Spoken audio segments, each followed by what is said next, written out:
All right, so first question, what's your name? Morgan Mitchell. And what's your hometown?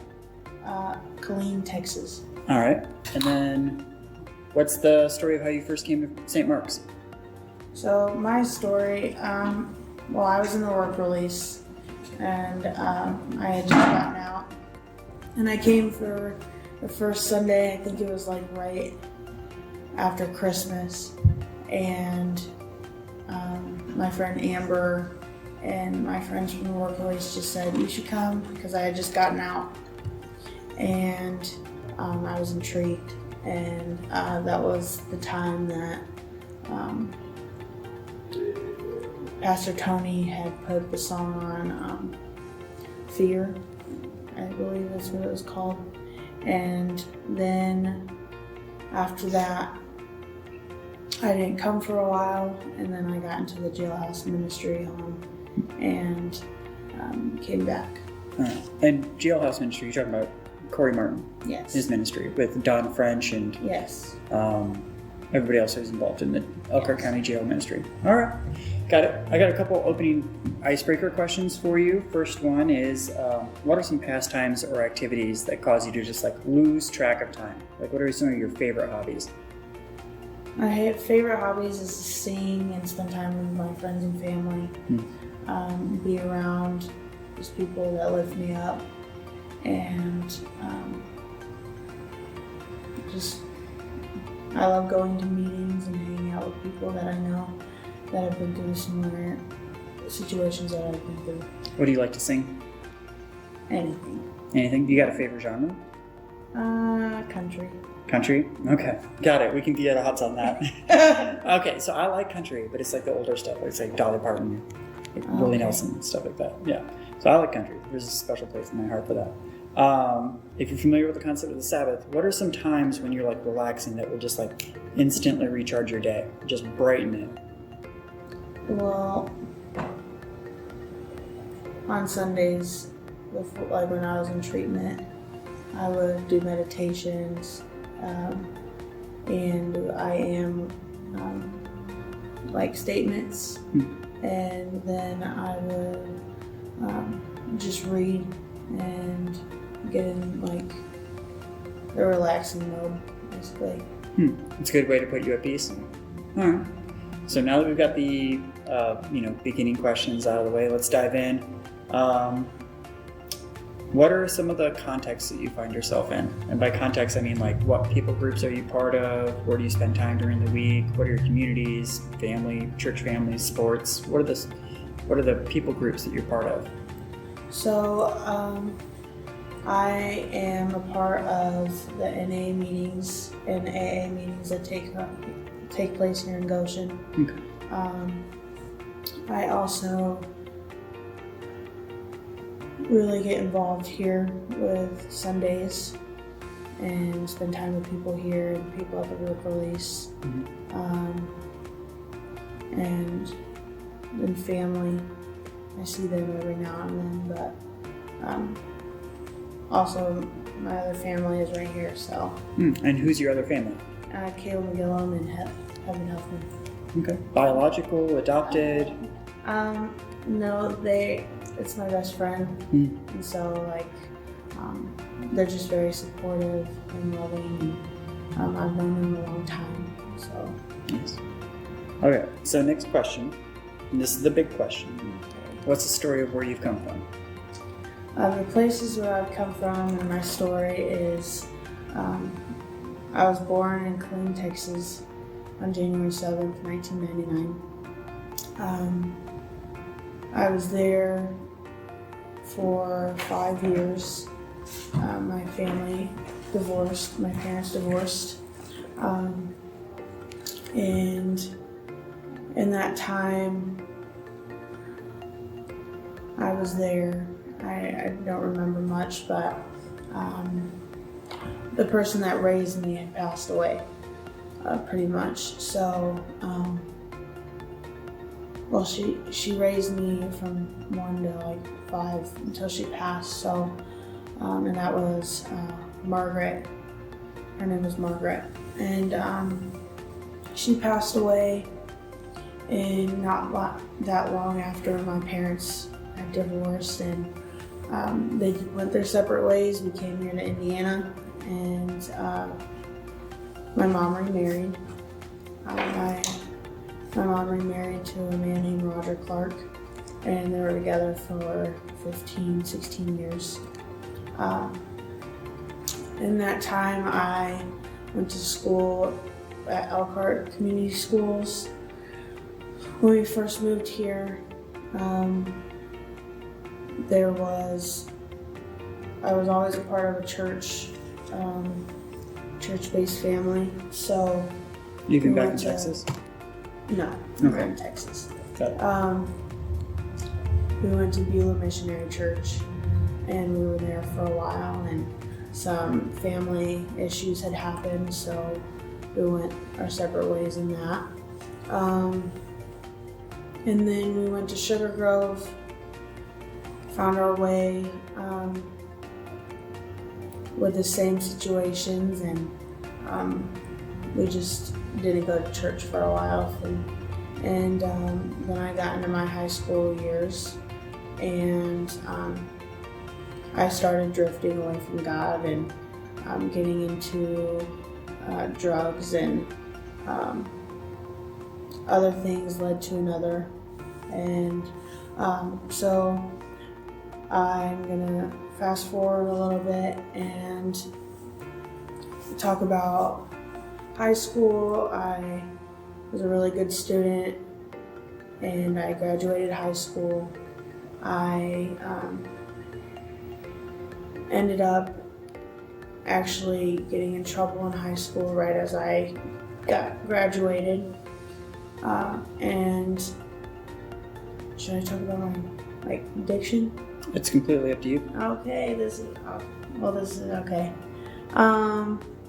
So in high school, I started smoking weed and drinking, and my senior year was really the hardest year for me.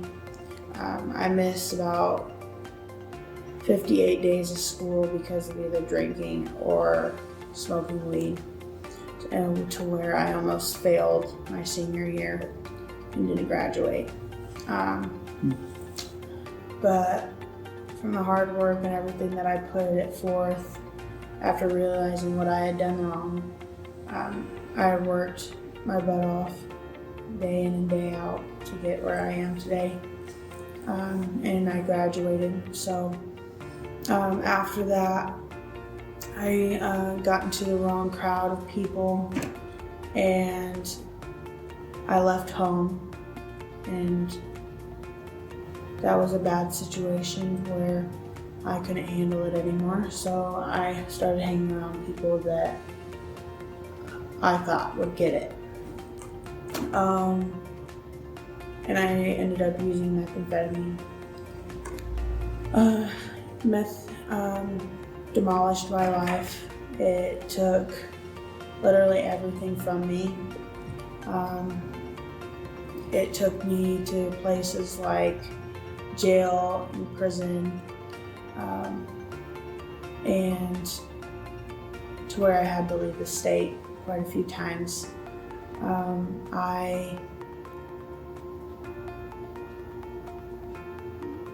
I didn't realize when I went to the work release that for the first time in 2018 that I was doing something wrong. And then I realized that while I'm sitting in work release and just thinking like, why does everybody else get to go to meetings and I don't? Why are they telling me that I'm not an addict when I know that I am, but I haven't admitted that out loud. So I left work release, and even though I knew that I was an addict, the stronghold that meth and other drugs had on me didn't stop me from what I wanted to do. So I did another 4 months out on the streets, and again, then I was back in jail once again for another drug situation, another drug charge that ended up putting me in a program, and it was the drug court program. And at that point, I had still never been to a meeting. I never knew what kind of support I had out here, but back then I also wasn't ready, and I knew that. So I took the plea for drug court thinking that I had and handled it, and that I could do it. But not even being 2 months in the program, I ended up falling short of what I thought I could have done, and I had relapsed. And it didn't help being around it. It didn't help being around it all the time. And but so they had sent me to jail for a weekend, and I was there, and I knew just sitting in there that I was going to go to prison. So I sat in prison for 3.5 years after being terminated from drug court, and prison completely changed my life. The structure and just seeing people from all aspects of Indiana and just knowing their story and what's happened to them and what they've been through, and also being in there with people that I had once ran with and seen that they were doing so well, even in a very dark place. So I admitted for the first time back when I was in drug court that I was an addict, and I knew that I had a problem, but it didn't stop me again. So I guess I was too young and naive to think that I was invisible, or I was invisible, so no one would touch me, and I'm young, so nobody would mess with me. But it was definitely a drop the mic moment when I was in the van on my way to prison, shackled, and it was a fear of some people are here for other things that I would not even come close to even imagining what would happen. What if I got hurt? What if I wouldn't see my family again? What if anything, or my friends that I cared for, or anything like that, what if I don't see them again? So I went into the prison held high, and I looked at my resources and where I could potentially see myself, and I got into the RWI program. It's recovery while incarcerated, and I was there for about 4 months. It took me a long time to get into the program just because of the waiting list, and at that time I didn't really have that much time, but I had gotten in trouble along the way, and that had taken some time from me. So I was there for 3.5 years. And I believed before that everybody said that it was going to be a cakewalk and that you're not going to have no problems, but when you're in a place, in a town, and where you're not known and where you're not cared for properly, or it's very it's very heart-wrenching to know that you're completely alone. I was in prison while the pandemic happened, and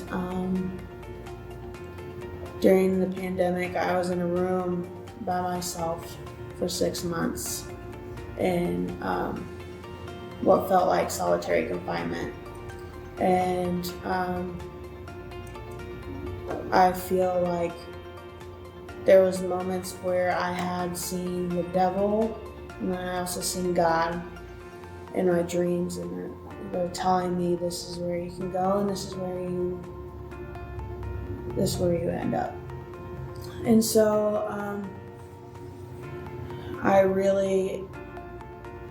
felt like I lost my mind, but I went the right direction, and I stayed in the right path. And during the rest of my stay, there was nothing that could get in my way. There was no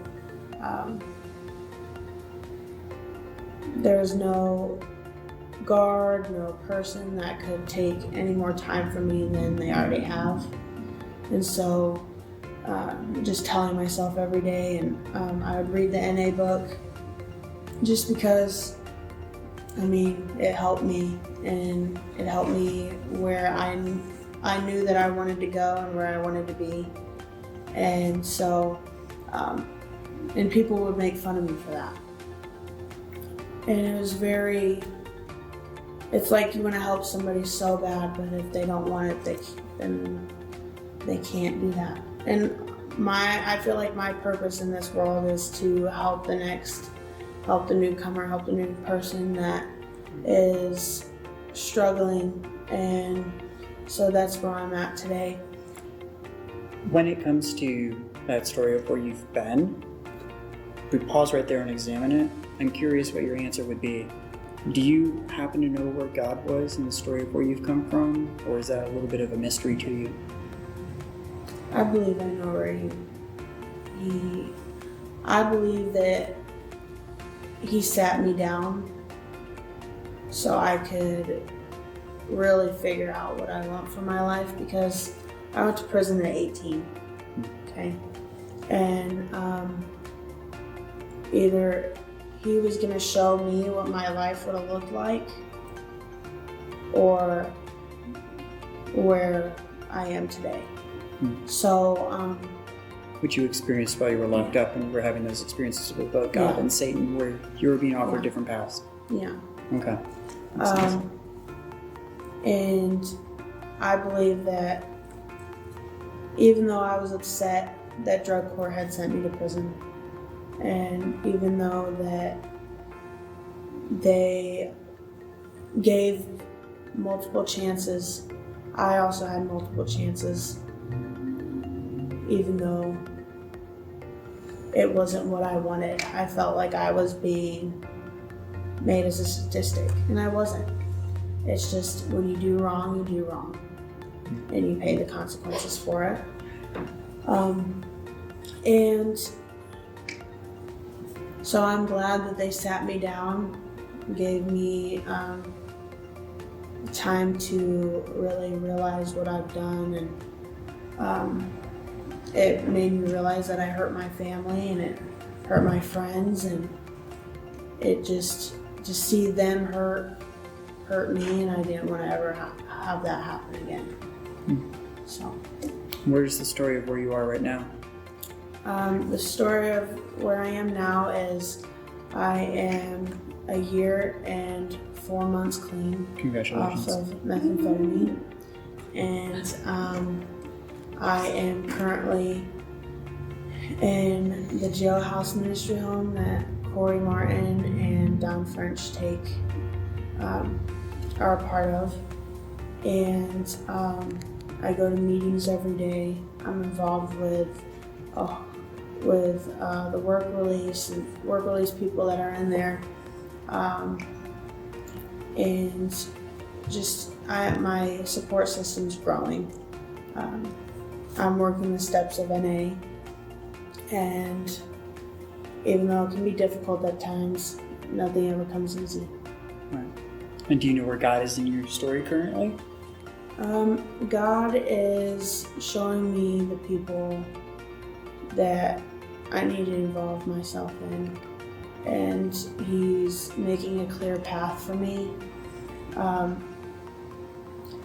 And I feel like He is showing me that there are real people that will genuinely care, and then others that will just, they'll be there for a little bit and then they'll go on with their life. So just take it, he said, take it day by day. I take the days day by day because I don't know what tomorrow will bring. I don't know what the next week will bring or anything like that. So live in the moment. And that leads into the next question. Where's the story of where you want to go? So one day I want to go back to Florida and pursue the recovery program that's out there. What part of Florida? West Palm Beach. Do you know the name of the program? Well, I just want to be involved in the NA and AA, and yeah, there's a lot of detoxes down there that I know that I could work with and be a part of. It's just I believe that yes, everywhere needs help, but there's a lot of people that I was in treatment with that are dying from overdoses, and really I feel like if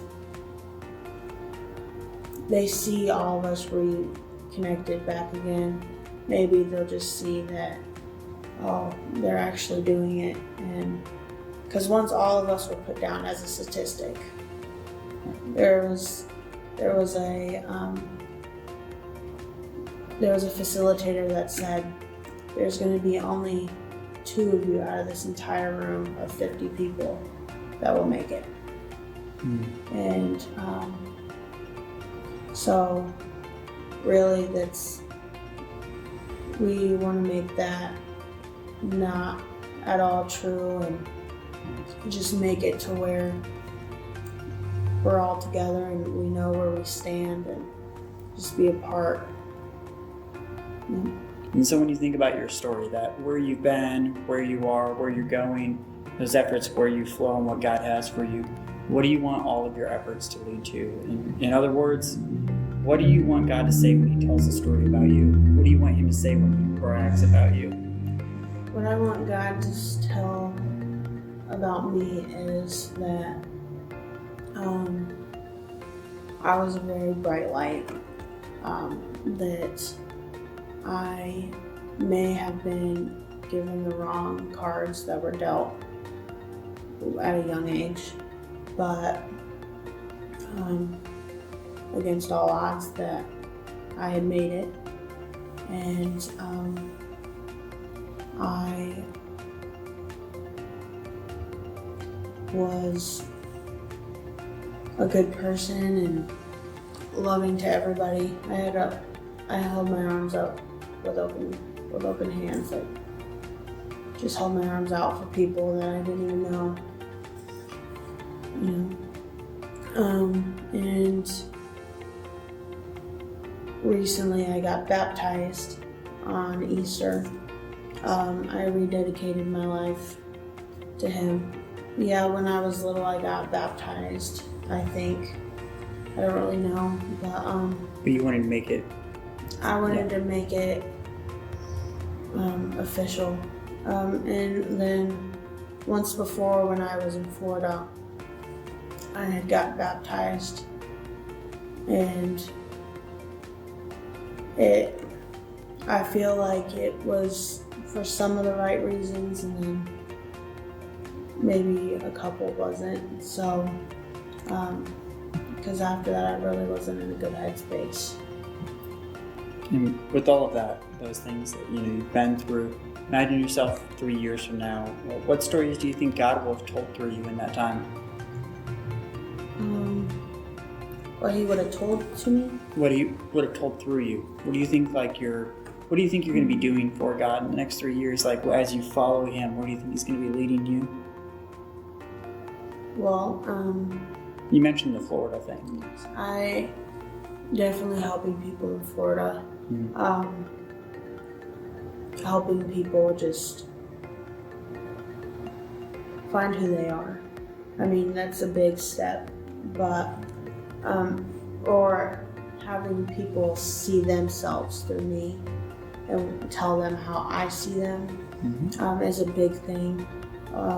That's a real big thing. Yeah, and just realizing that there's a lot more people out there like them, and really, it's everyone's unique in their own kind of way. But when you are connected with addiction or with anything that can or be a part of somebody else, and the best, I don't know how to explain that, but when you've been through similar situations with somebody, it makes them open their eyes and say, hey, they're not alone in this. And really, I wish that somebody would have told me that when I was 15, 16 years old. And because of the stuff that happened to me, I felt like I was all alone. Yeah, so now you're in journey, you don't want other people to feel like they're alone. So when it comes to all that stuff, what roadmaps? And by roadmaps, I mean like mentors, role models, stories, ideas, books, pop culture, whatever. Roadmaps. What roadmaps have you been using for charting where God's taking you? What's been your inspiration? So my inspiration has been just like being a part of something that's so big in my community, the Elkhart County Jailhouse Ministry Home. It's like these people are giving you a second chance at life. And even though that I've had 9, 10 chances, it's giving me an opportunity to grow. And frankly, it's like I've never paid a bill in my life until I came to the Jailhouse Ministries. I know how to pay my bills. I know how to keep a job without feeling like, oh, this is too much for me. Because when I was in active addiction, I would work a couple weeks and then get my first check and then I'd be gone. And that's just not how it's supposed to be anymore. God has put me in the Jailhouse Ministries for a reason. Whether that be helping the next newcomer, helping the next tenant that comes in, or just being who I am. So I just look at where God's taken me. He's given me a home. He's given me my friends and family back. He's given me a support system other than my other support, my NA support system. And just the people that I've loved and cared about for a really long time are back in my life. We got 2 questions left for you. Going back to where you've been, where you've come from, what are some of the ways you've been involved with God's mission? Like, what are some of the ways that you've served, or lives that you've touched, ways that you've volunteered? Okay. Are there any? Yes. So I was a part of Revive Indiana. Okay. Revive Indiana happened in 2016 to 2017, I believe.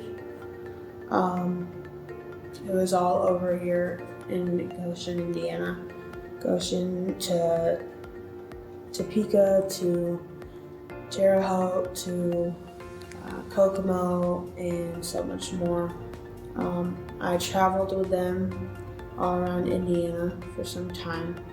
I evangelized. I spoke to people, strangers that I didn't even know, about Jesus and about what He's done for us.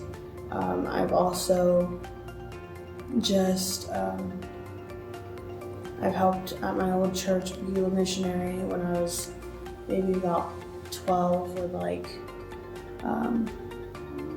the plays and stuff that went on there because my stepdad did. So I helped out there. I haven't really done much of anything in the last maybe 4 or 5 years just because of my illegal problems. But, and at that point in time, that was a big, Revive Indiana was a big part of my life.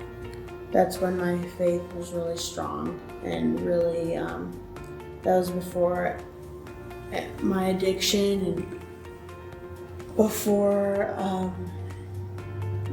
just a lot of family problems had come along, and He just guided me through that. Can you just recap really quick? What is Revive Indiana specifically? Revive Indiana is a group that would come and basically speak about Jesus. They would walk around and tell about Jesus' life. And was it like held at churches? Was it like rented out spaces in like cornfields? It was rented church. Well, it all started with the Maple City Chapel, down on Lincoln Way.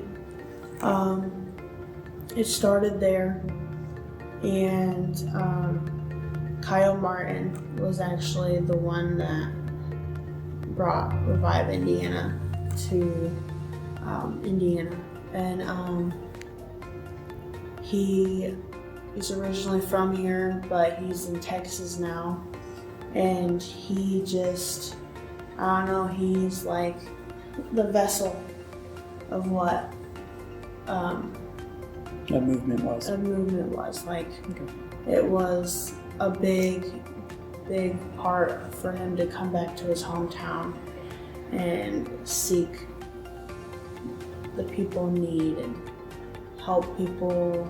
We help people from the homeless to other fellow addicts to people that had lost a home or lost a child or anything like that. So, and during that time,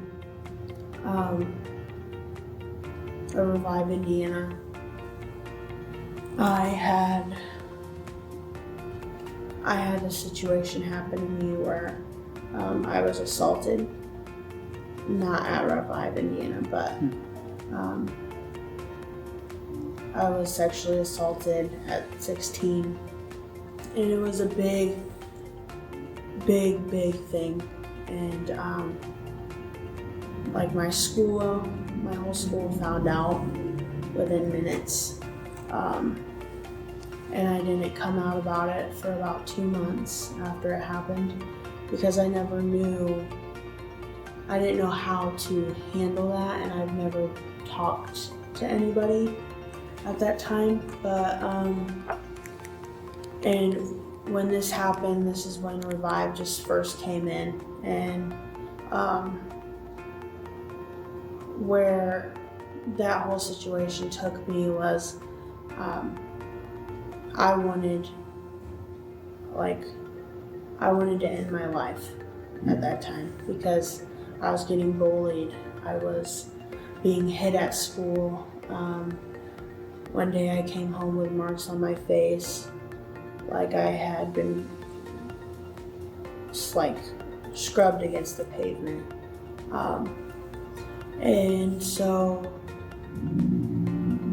God really opened my eyes, and He said to me that no matter what happens, I brought you through it for a reason. And so I didn't go to school for about 2 months, and I just went with Revive Indiana. It was a big, like, that's what I wanted to do. I had big plans on being a missionary and traveling with them, but being so young, I couldn't. So that's where that led me, and God pushed me through, just like He did with my addiction, and it's an everyday process. Yeah. Shifting gears a bit. Okay. To our last question. If you had unlimited time and resources, what would be the thing you would want to go build or serve in or do? What's your vision? Like, what are you passionate about? What do you have a heart for? So my vision and what's in my heart is I want to build a treatment center here in Goshen, Indiana. Oh, cool. And I also want to build a halfway house or stable living for the homeless and other fellow addicts that may be out there still using, or may just be struggling to not use because they don't have any resources. I want somebody to know that there is going to be resources for them, and that they have people that care, even though you may not have met them yet. So my vision is I want to make Goshen feel like, yeah, it's a really good town, but to be supportive and to see all the people that are struggling. It's not just financially, it's depression, it's anxiety, it's drugs, it's alcohol. They can come to a place that they're welcome, and no matter what, they always have a roof over their head.